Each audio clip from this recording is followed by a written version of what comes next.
TV, on radio, and on your smartphone. This is Talk TV. This is Piers Morgan Uncensored. Coming up, revelations from Ronaldo. Football's biggest superstar gives his blistering verdict on life at Manchester United.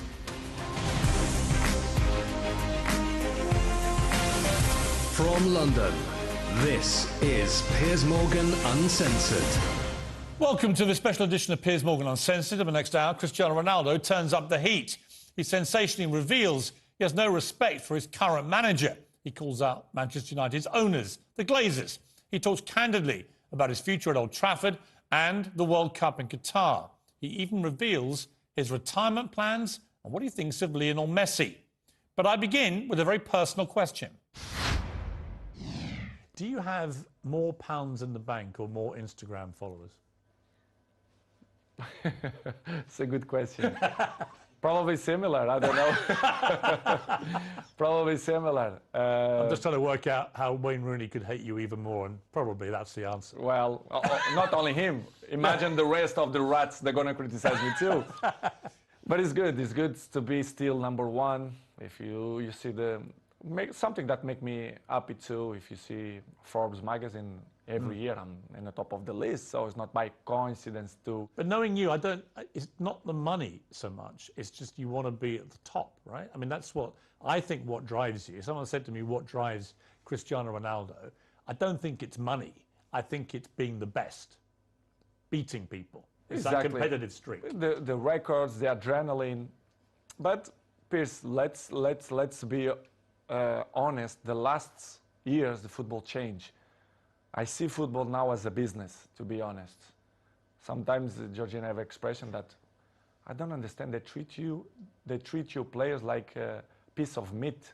I say, yes, you say everything. It's true. When they want you, when they count with you, they give you everything. When they don't, they try to make a hard life to you.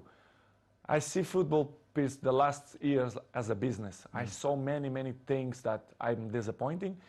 The passion for the game is still intact, but in the same way, I saw other things as well, which is surprised me, but in the same way, it's part of the business, because if you see the world, how it is in the moment, it's all business. Everyone take on itself. They are more individual. Well, you become a commodity, don't you? Where if you can sell record number of shirts in 24 hours, great. Right? But if suddenly the team isn't performing well and they need someone to blame, it looks to me like at Manchester United, the default position is it's got to be Cristiano's fault. Exactly. It's always my fault. The problem is always me. I look like I'm the black sheep, right. Which is I don't like. If you do it good or if you do bad, they're always going to find some criticize. Even in the national team, the last 3 months, as I told you before, the criticism was so bad.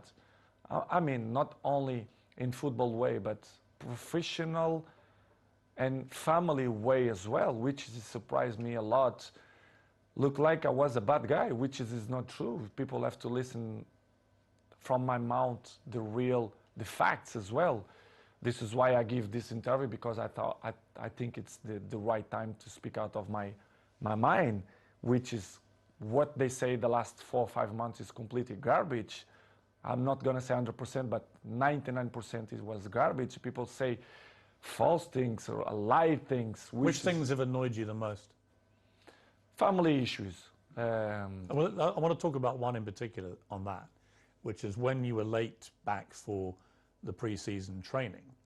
A lot of speculation, because you'd said several weeks before that you wanted to play Champions League football and that you were maybe looking for another option because it didn't look like United would get to play Champions League. Let's make my points. For example, the pre-season moment, and after you mentioned new clubs or the interesting. For example, the pre-season, I had a very bad, which is I don't say nobody.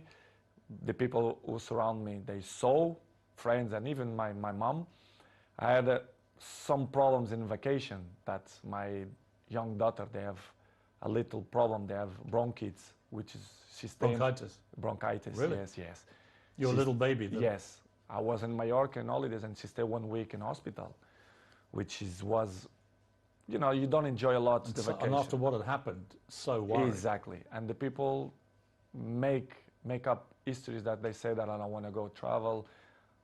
Please, people have to understand that I'm a human being. I'm always going to be in my side of my family. I'm not negotiate nothing behind that. You understand? And I even have the letters from the hospital, the feedback of the health of Bella, which is, I'm not showing nobody. Nobody asked me. I keep for me. People forget that I'm human being, that I passed through a difficult moments. Well, you must have been worried sick. I mean, I was very worried. You lost your baby son, and now your baby daughter's in hospital. Exactly. And you must have been absolutely. I spoke with the directive and the president of Manchester United, and then kind of that didn't believe that something going wrong, which is make me feel bad. Really? Yes. They didn't believe you. They believe you, but in the same way, they are there. I never. Is ever going to change the health of my family for a football. Never. Now or 10 years behind or forward. And it's something that really hurt me because they doubt of my words that I struggle, especially Bella and Gio. We had 1 week in hospital because the Bella have a big problem. And I didn't go to the preseason because of that, because I didn't was allowed to left my family if something happened to do it the preseason, because I think it wasn't not fair to left my family for a preseason. This is why I didn't go. I mean, that would, if my employer didn't believe a story like that, I would be so angry. Because everyone, I'm not mentioned only in that Manchester way, but in the world, especially in the football world, they are very, very, very individual. Everyone on look for themselves or themselves. They don't care about your moments, your struggle moments, your issues, family problems. They want you. They want you. Doesn't matter your family problems. I don't mean Manchester, but in a general. As I told you before, the football goes so fast. You have many competition, many games, pre-season, World Cup now. Listen, we have you have one game. After 3-4 days, you have to be in the national team, preparation for the World Cup. It's hard. Sometimes you have to sell everything and, you know, be with your family, take the best decisions. And in this summer, I didn't feel comfortable. I feel uncomfortable the way they treat me. Especially the press, they doubt about me, the professional that I am. It's impossible to be 21 in the top of the game if you're not professional. They doubt about me, which is make me feel very, very, very sad, because in my life I'm always one of the best professionals. This is why I still play in the high level. You play in a pre-season friendly and you leave the ground early with several other players, and there's not a huge fuss about this. What was the truth about that? Had you got permission to go? Do you wish you hadn't left early now? Ten Hag wasn't happy, it was reported. What's the truth? Because I will be honest with you. It's something that I regret to left from the stadium, probably, or maybe no, I don't know. It's difficult to tell you 100% if I'm, but let's say I regret. But in the same way, I felt provoked by the coach. I'm not allowed for me, a coach, to put me in 3 minutes in a game. Sorry, I'm not that kind of player. I know what I can give to the teams. You're talking about the Tottenham thing? The Tottenham player. I'm talking about in pre-season, there was a friendly where you left the ground with several other players. Me and 8 players. Right. So, but they mention only my name. Yeah. Which is everyone do that. I don't understand why they mention only about high value kind of game. Last year, many players do it the same. In that game, 8 players do it the same. So, but they only speak about the black sheep, which is me, which is I completely understand. Okay, it's done. I apologize to the coach, and for me, the chapter was closed.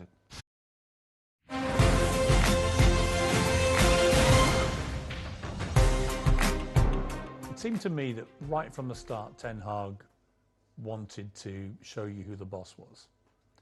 That he dropped you, he benched you, he mucked you around, he talked about you in the press. Were you getting that feeling? I mean, did you feel that? The feeling, he always mentioned to me that I didn't need the preseason, so I should wait for my opportunity. I really understand. I should, well, okay, I understand.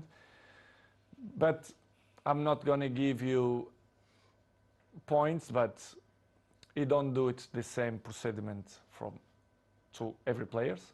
I'm not going to mention players, but they don't do it the same way. Second, I understand that becoming a new job, Manchester was so bad the last 5 years that they should clean the house, let's say in that way. But the way they approach, the way the press make this so big, it's because probably the communication wasn't the best. But I really understand in the beginning, because I didn't do the preseason, I don't start to play. But going more further than that, other things happen that people they don't know. And I'm not hiding that the empathy with the coach is not good. I'm honest. You don't have a good relationship with him? I'm not mean good relationship. The empathy is not good, let's say. Do you think he respects you? I think he don't respect the way I should deserve. But it is what it is. This is why probably the game against Tottenham I left. Well, I want to come to these two games. So against Manchester City, where United got destroyed, he didn't bring you on. He brought on other strikers, but didn't bring you on. And I felt insulted on your behalf. I was like, well, surely against Manchester City, if you're losing this badly and you've got the greatest player of all time sitting there, you at least give him some time, don't you? But he didn't. And he said afterwards the reason was he had too much respect for you. He wanted to respect you. When you heard him say that, what did you think?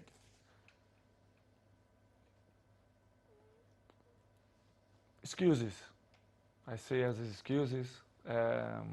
I say many things that I don't wanna criticize him. He can have different opinion than me, that they choose the players that I think is better for the team. I respect that. But the excuses all the time, you know, the excuses have short legs. You cannot excuse all the time, which is things that don't make sense. Okay, you don't put me against Manchester City because of respect of your career, and you want to put me 3 minutes against Tottenham. Well, that's the thing. So then you then play Tottenham. Don't make sense. And then he wants to bring you on with 3 minutes to go, which is the complete opposite to what he said the situation was with City. I think he did purpose. Because, for example, in the national team, the other clubs, if the coach wants to put me 5 minutes, if someone injured or if they really need me, I will help. But in that way, I felt provoked, not only because of that game, but before some. He was deliberately provoking you. Well, everyone know that. Disrespecting you, you think? Exactly. This is why I say I don't have respect for him, because he don't show me respect for me. This is why we are in that situation.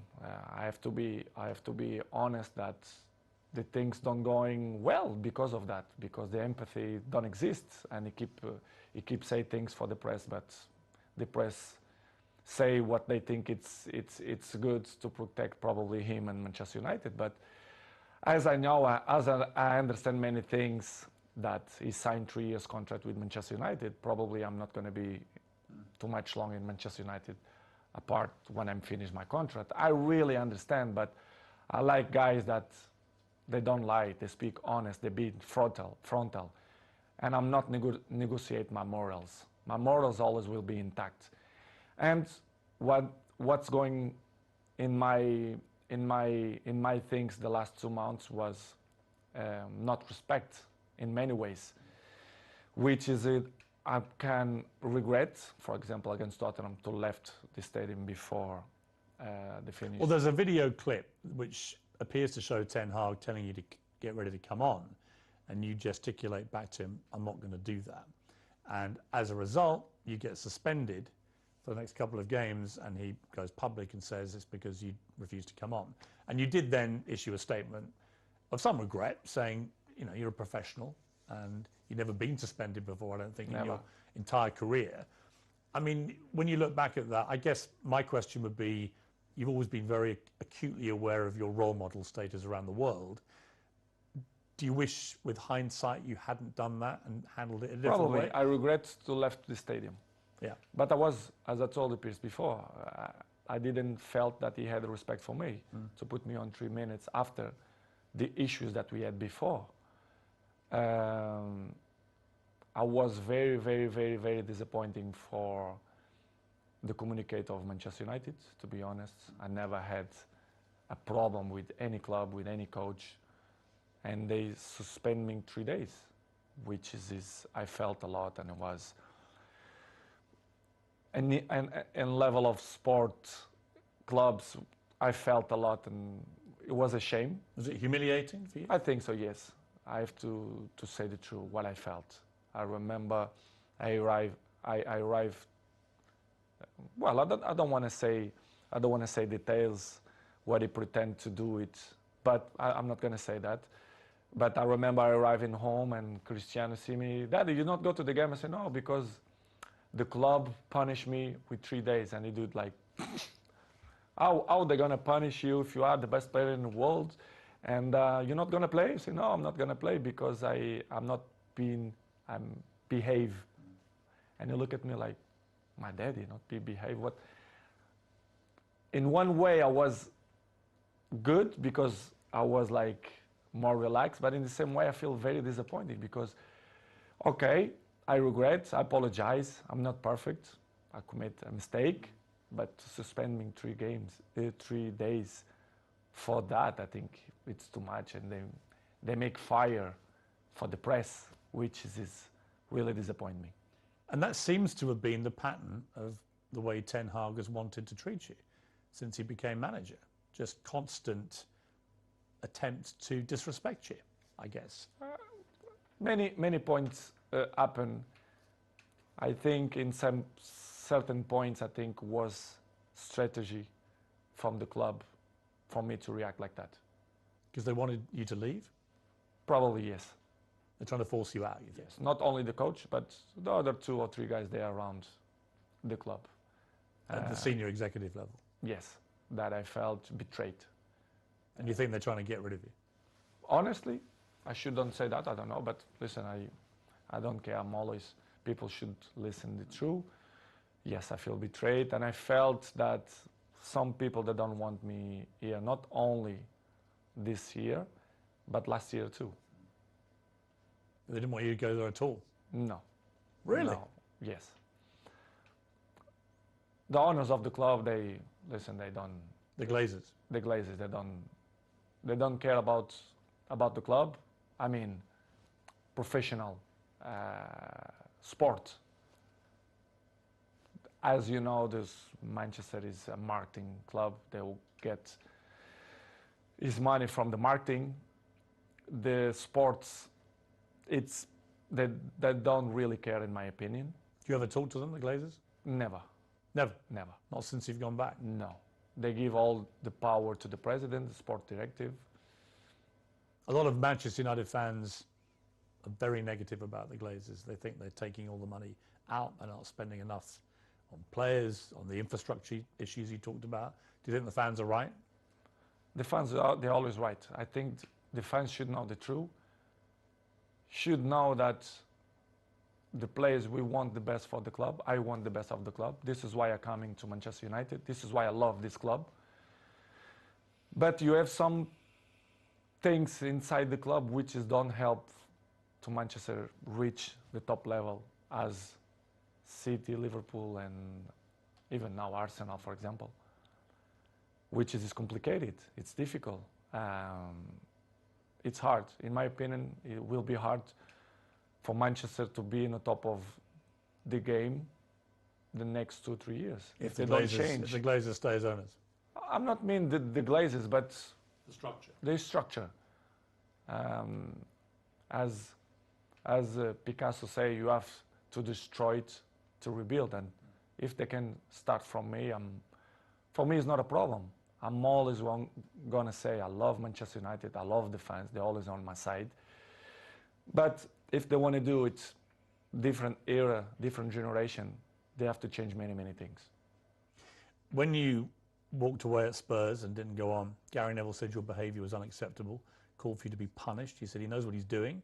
He's experienced, and players of that power have a real negative impact when they do it. The influence they have on other players is really negative. And it was after that that you gave them the old blank treatment, which was very funny, by the way. But for Neville to say that about you? They don't see the big picture. Why I react like that? What's happened? All the behind the scenes stuff. All the behind the scenes. I was probably not provoked. They will accept to play 3 minutes after the whole situations that going through the last 2 months. Don't tell me that top players, the guys who won everything, the key players, will play 3 minutes. Come on, this isn't acceptable. After what they keep saying before, that they respect me, they do this, they do that. For me, it wasn't not respect. This is why I take this decision. I regret. I apologize to my teammates for the situation. I did a post in Instagram. I regret to left from the stadium. I regret my teammates. They know what I felt. I said to them, apologize. But in the same way, I'm not regret to take the decisions to don't coming on. I'm like that. I will be always like that. If you don't have respect for me, I'm never going to have respect for you. And the coach didn't have respect for me, so this is why the relationship, it's in that way. And he keeps saying in the press that he can't with me, like me, blah, blah, blah, blah, blah, blah, but it's only for the press. Really? Yes, 100%. So where are you now in your head with all this? Because the World Cup is about to start. You're going to go there with Portugal, and we'll talk about that in a moment, with a very exciting team, actually. But where are you with United? They won't be playing again now until after Christmas. That leaves a few days before the January transfer window. Do you think you'll still be a United player come January 1st? It's difficult to tell right now, Piers, because my mood is right now to the World Cup. It's probably my last World Cup, of course, my 5th World Cup. I don't know what's going to happen after the World Cup. But as I told you before, and I will say again, the fans will be always in my heart, and I hope they being in my side, even if I'm back or if I'm not back or if I stay or whatever. Nobody's perfect. Episodes in the life we all have. It's part of the human beings. It's part of me to be a human being and father as well. I always will commit mistakes, but I don't know. It's hard to tell you right now what's going to happen in the World Cup because my focus is only for the World Cup, for the Portugal national team. Coming next, will Ronaldo still be at Old Trafford after the World Cup? I'll ask him.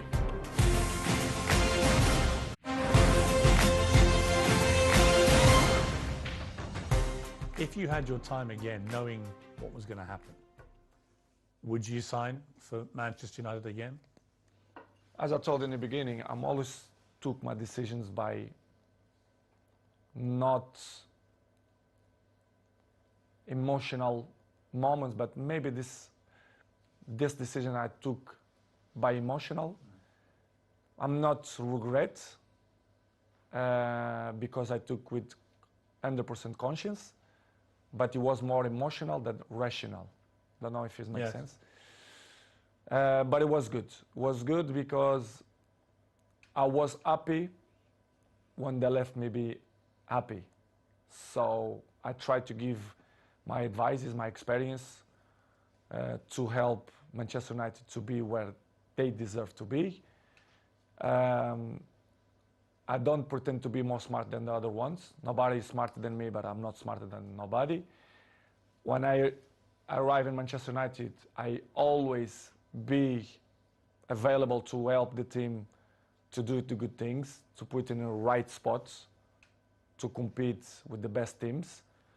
But it's hard when they cut your legs and they don't like you to shine and they don't listen to your advices.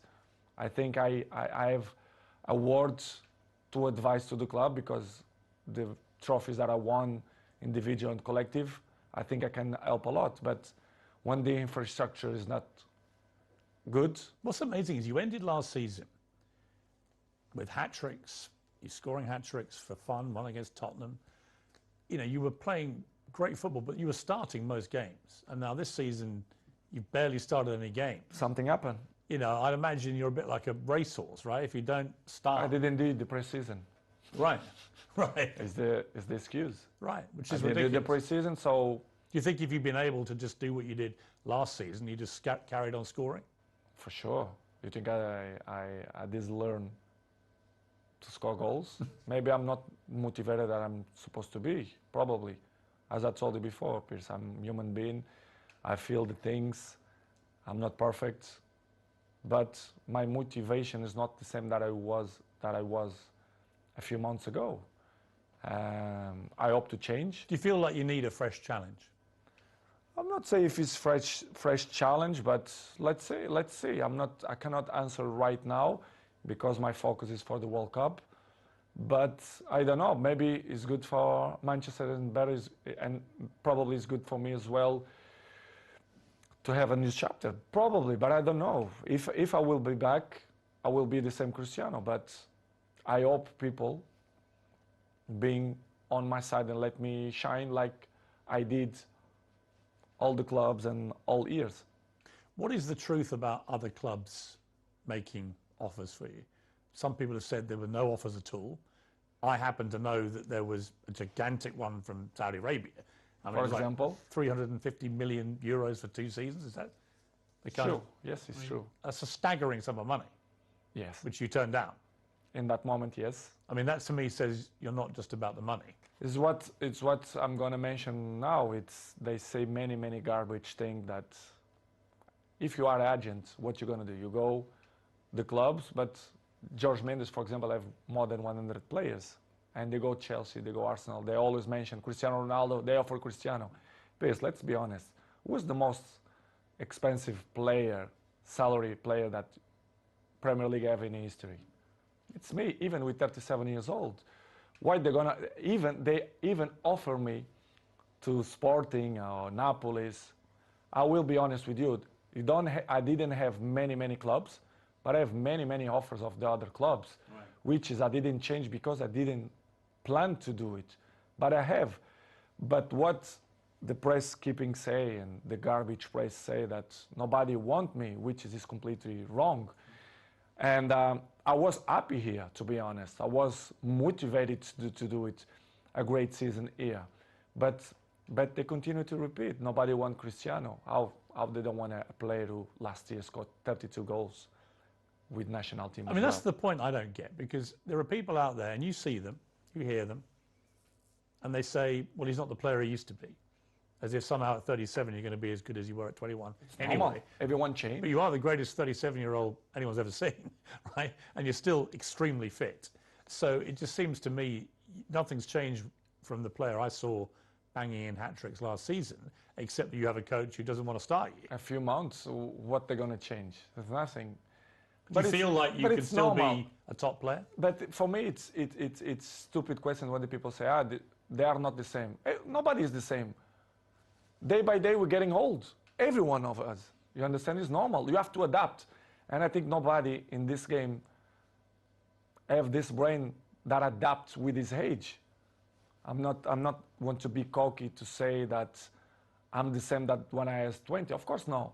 But I'm adapt and I be smart to know my strength, what I'm good to do. And I'm still playing the high level and I score goals and I will continue to score goals if my mind is clear and happy, and if the people surround me that help me to be a successful player, especially the coach, the president, directives. But when you feel that the energy don't go surround you, it's difficult you to be yourself, which has happened. This is what's happened with me. But what they say the last 3 months is completely garbage and wrong. They say that I offer me this and that, and many presidents and directives speak about they reject from it. It's completely lie. They lie because it's not what's happened. I had many clubs, not many, a few clubs that they want me to sign, and I didn't go because I feel comfortable here. This is the truth. How easy is it to turn down £350 million to kick a football for 2 years in Saudi Arabia? It's hard, it's hard, it's hard, but in the same way, I thought that I was very happy here, that I'm still capable to score goals and make people up. Is it also that you want to keep playing at the highest level? That you want to play Champions League football? You want to keep breaking records? Is it, again, it comes back to my gut feeling about you, that if it was just about money, you'd be in Saudi Arabia, right, earning this king's ransom, but that's not what motivates you. You want to keep at the top. Exactly, because I thought I still believe that I can score many goals and help the team, because I still believe that I'm still good and capable to help national team, even Manchester United. But if you don't feel surround you that the energy is in your side, it's difficult. Of course, the criticism is going to exist all the time. 37 is still not the same, but I want to see if some guy of my age maintain the level that I show. You're not going to teach me that. Nobody going to teach me that. I know. Are you as fit as you've ever been, do you think? Yes. Yes. In this moment, I feel very good. I believe that I'm going to do it amazing World Cup. I'm prepared, physically and mentally. But, Piers, it is what it is. Life is good. I'm good. My mental is good.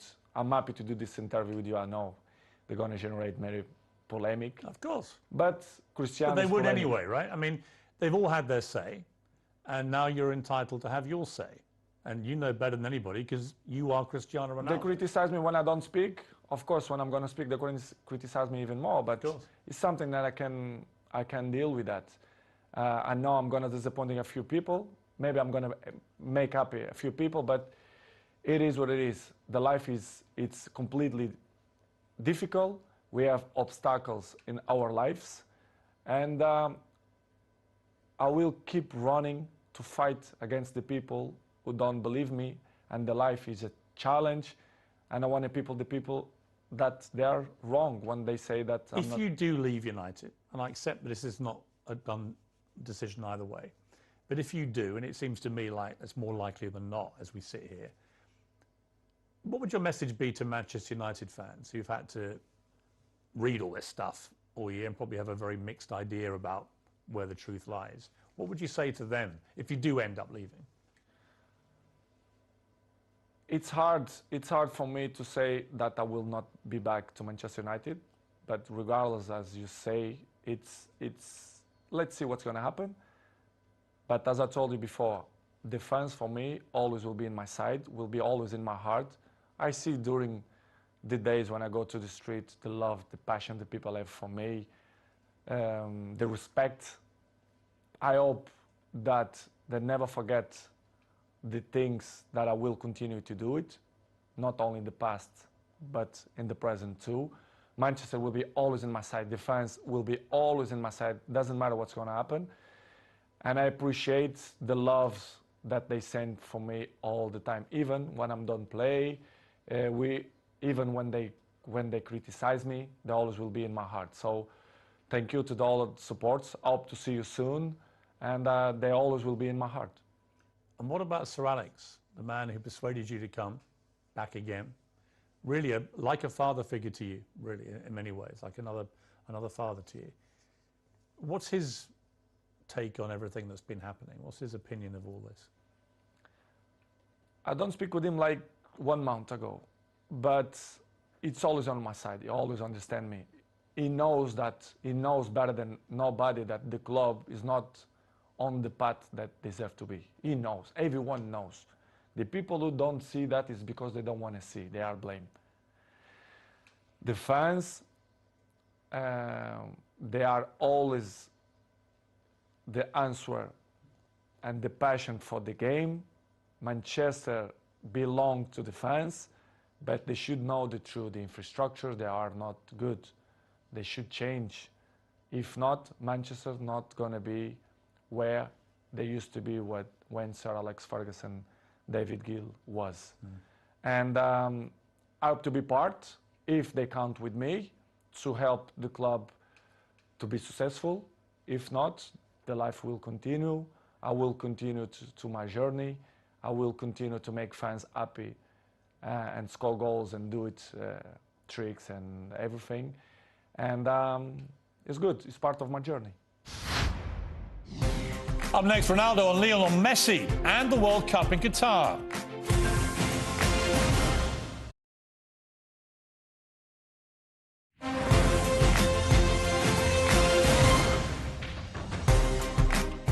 I want to just talk to you briefly about the World Cup. Your 5th World Cup. And you say it's your last, but I mean, you'd only be 41 at the next one. Could we have a 6th World Cup potentially? Will be tough. Will be tough. So this may be the last one. Probably, yes. You've got an exciting team full of experience and young players, Portugal. Are you optimistic about your chances? I'm very optimistic. We have a fantastic coach. We have a good generation of football players. I'm looking forward that we're going to do an amazing World Cup. Would that be for you the pinnacle of your career, to win a World Cup with Portugal? Piers, I dreamed one time about that. Holding the World Cup. Yes. It's going to be tough, extremely difficult, but everything is possible. But of course, we're going to compete. It's hard to beat. Who are the biggest rivals, do you think? We are not the favorites. We are never favorites. No, of course, but who do you were favorites when you won the Euros, Exactly, right? exactly. Who do you think are the ones to really watch? Who are the best squads out there? Probably France.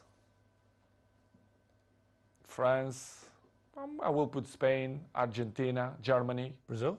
Brazil, of course. They look good to me. They look good. What about, you haven't mentioned England as well. yeah, of course, England. You think England have a chance? Have a chance beside Portugal, in my opinion.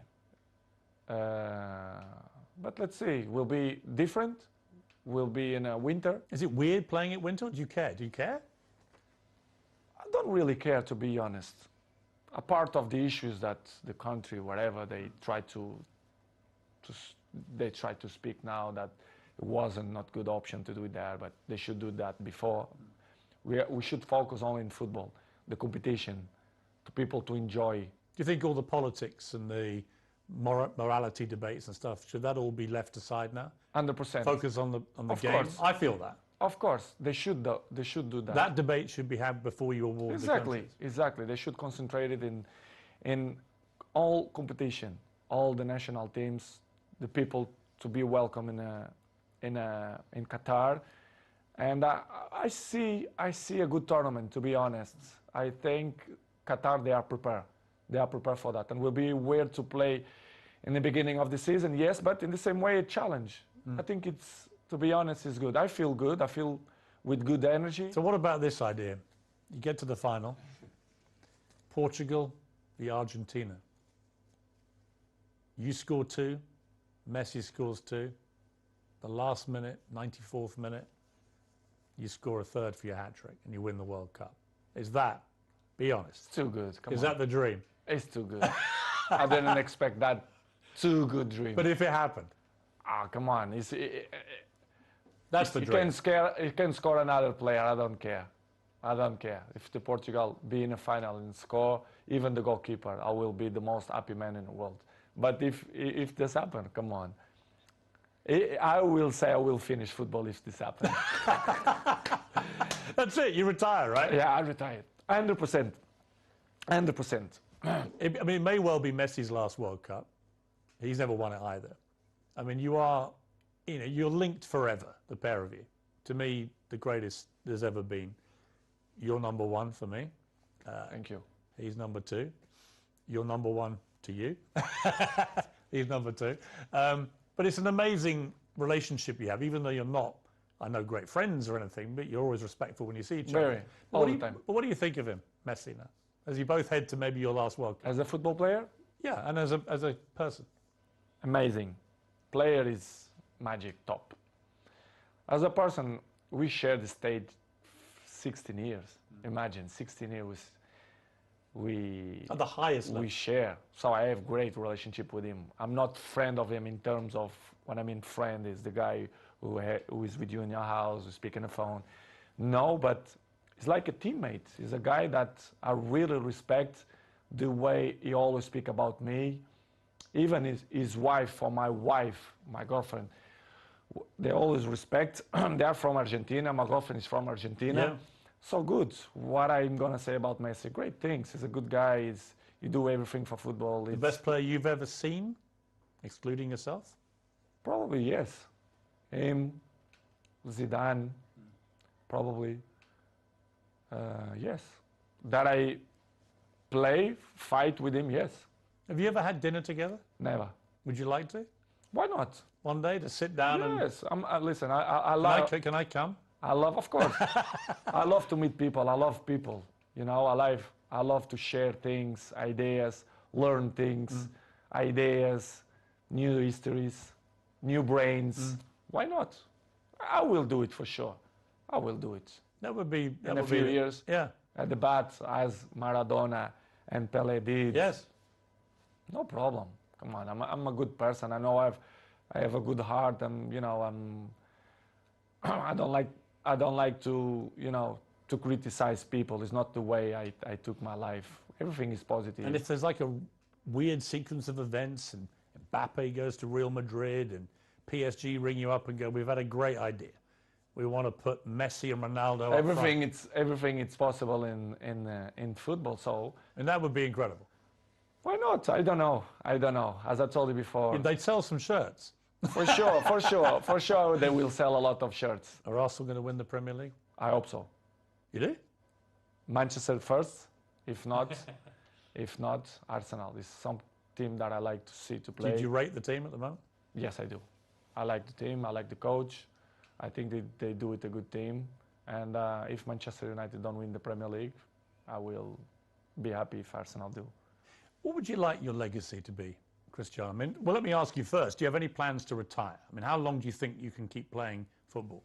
I want to play 2 years more. 2 years more? 2-3 years more maximum. I want to play when I finish with 40. I think we'll be... 40? 40. A good age. But I don't know. I don't know the future. Sometimes you plan one thing for your life. And as I told many times, the life is dynamic. And you never know what's going to happen. Tom Brady in America, the great NFL quarterback, retired. Then he has a conversation with you on the Old Trafford pitch. And whatever you said to him... I'm psychologist, so... The next day, he comes out of retirement. Psychologist, you see? I'm good psychologist. What did you say to him? No, I thought he took the decision a few weeks before. But it was good. What did you talk about, you two goats? To speak about in general, he's a very, very smart guy. He knows a lot about football. We have a nice conversation. And you scored a hat-trick that day, didn't you? Yes, I did. He gave me good energy. When I have good energy when you have another goat in the stadium, does that fire you up? Exactly. When you it's have another a goat thing, right? Yes. Energies. It's all about energy. When you have good energy around you, I can be interesting things. What about Jordan Peterson, who I know came to see you? Amazing man. Yeah, because I've interviewed him a few times, and he was fascinated to meet you and to talk to you, both about private things, about what had happened to your family this year, but also about professionally you and your situation. I'm a huge fan of him. I read his book, 12 Rules, and I felt that he's really, really interesting guy, and I love to meet smart people. And fantastic man. And I learn a lot, some advices that he gave me, not only for this moment. What was the best advice he gave you? We had a nice strategic conversation, not only for the moment of my life, I mean not only for football, because my life is not resumed only for football. I'm a businessman, I have, and many important things on my life, and when you are surrounded with these people, with you as well, people that make your life more interesting, they reach something in your daily life, I appreciate, because it's that kind of people that thinking outside the box, which is I appreciate. And we had a nice conversation, strategic conversation, not only for the moment, but for the future as well. He gave him some points that I never expect, but the beginning was to meet him, a good person, an intelligent person, and was fantastic. And we keep in touch, I speak with him, it's good. You're going to do Cristiano Ronaldo's 12 rules to life? Why not? For the future. Maybe probably. 20. You got more rules. Exactly. for the future, probably. I wanna educate it. I want to educate it, not only my family, but my fans. As you know, I have millions of fans. Yeah. Probably for the future, I want to do it some book, but not the type of book. I've got a good idea for you on that. I told you. It's a good one. But to help people how to maintain longevity. And also, I think in your case, how to survive life, right? There's a lot of people out there who are struggling to just deal with life. And the one thing you do better than anybody I've seen in sport is resilience, mental strength, right? That's what it's really about. I think it's the most important thing. And I can see me in the future. Of course, I want to improve my English. It's very good. It's much better even than last time I interviewed. Yeah, but I have to improve. I have to do more interviews. I have to improve. I know, and I want to improve, and I see myself to do it when I'm retired, to speak for millions of people, advices, how to be a professional player, how to maintain your longevity, how I'm not a psychologist, but I passed through many things, and I can above all, how to win.